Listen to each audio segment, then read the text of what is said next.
Phil Jordan here. I'm at 201-790-3368. I do candid video interviews.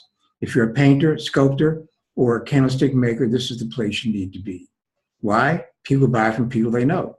And the best way for them to know you is with my candid video interview, because when we interview together, what happens is we connect with them on the soul level.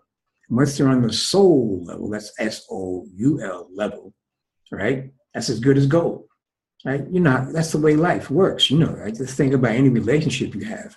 There's a feeling that the feeling keeps you there. The soul keeps you there, even though sometimes you have arguments in your head, blah, blah, blah, blah, blah, but it's the soul that keeps you there, keeps you locked in, all right? So I want to talk about the psychology, I guess, of Western art. I was going to title it Western painters, but there's sculptures and all those other guys that get in there. I'm not talking about craft stuff. I'm talking about, you know, so-called fine work, you know, the stuff that the poofties like, and they give credit to. I'm not going to name any particular artist because you will consider me a heretic. Let's say, well, whatever, whoever's up there in the pantheon of Western art. Now, isn't it amazing, man, that that's the way it is? It's Western art. It's the standard. Now, it has a lot to do with the, now see, the reason why it's the standard, because you have to look at what's going on in the world, right? You know, who's controlling the money? So Western controls money. Okay. But that's a topic for another discussion. I don't want to get too heavy into that.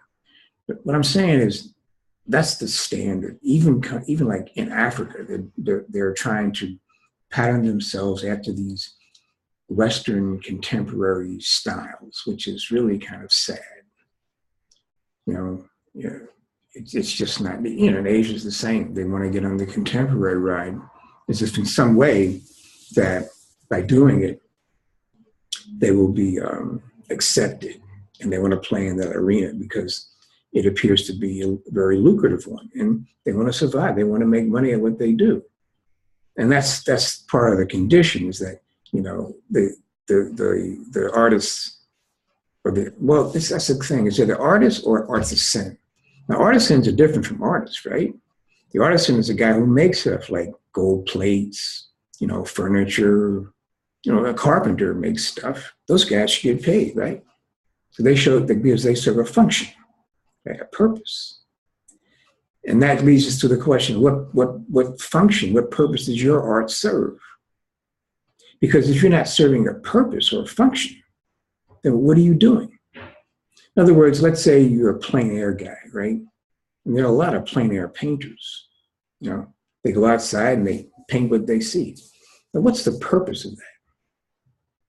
What's the function of that, right? Now, then there's that community. I'm using that as an example because I've been looking at that. That community sort of like has an outer circle of people who appreciate what they do. You know, they're able to, you know, capture these scenes in a very, you know, colorful, picturesque manner. Now, if that's the purpose, I guess that's good, but, you know, let's look at it, man. What's the real function of that? You know, the art should have a function, that is to upgrade, uplift your human consciousness to make the planet a better place. I'm not sure those guys do that because they're just copying what they see. And you can say, well, maybe their copies are trying to trigger something inside of you, which makes you remember that. But the real deal is, man, most of that stuff is lifeless, no energy to it. And because there's no energy, it's just a waste of your time. You'd be better off, you know, going on YouTube and watching a movie about the place that you see of the painting.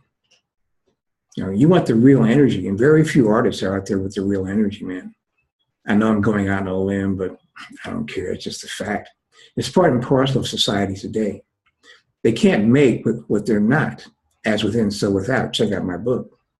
Right? If they're not that on the inside, they can't produce it on the outside. And the tragedy is that it's a self-fulfilling prophecy because there are people outside who can't recognize the fact that there's something wrong with what they're seeing. Yet they buy it anyway because they're convinced that because the gallery owners, because of whatever system of, you know, empirical logic that they have works, therefore it's good. But, you know, we're in a cultural dearth right now. You know, it's not happening, man. If you look at, you know, the works that our guys produce, not cool. Doesn't have the power. Look at some of the artists from South America, for example. They got some power, man. They mean, you know, look at some of the great South American or Mexican muralists. Powerful, right? And I know in some of our communities, we don't like that. It's too powerful, too much color. It's too loud. But you get the point. You know, and you know, we need a mix of all. You don't need all loud and all, or, you know, muted. But it's just time for a change, man. Somebody has to stand up. So until you do, I'm going to stand up. I'm going to say all these things, you know, to get you upset. All right. So you'll call me. 201-790-3368. My name is Bill Jordan. I do candid video interviews. All right. And once, you know, we interview your buyers, your sellers, your collectors, will know you at the soul level. And that's where the sale takes place. All right. This makes you a human being to them, not just some manufacturer of stuff. Okay. Peace out.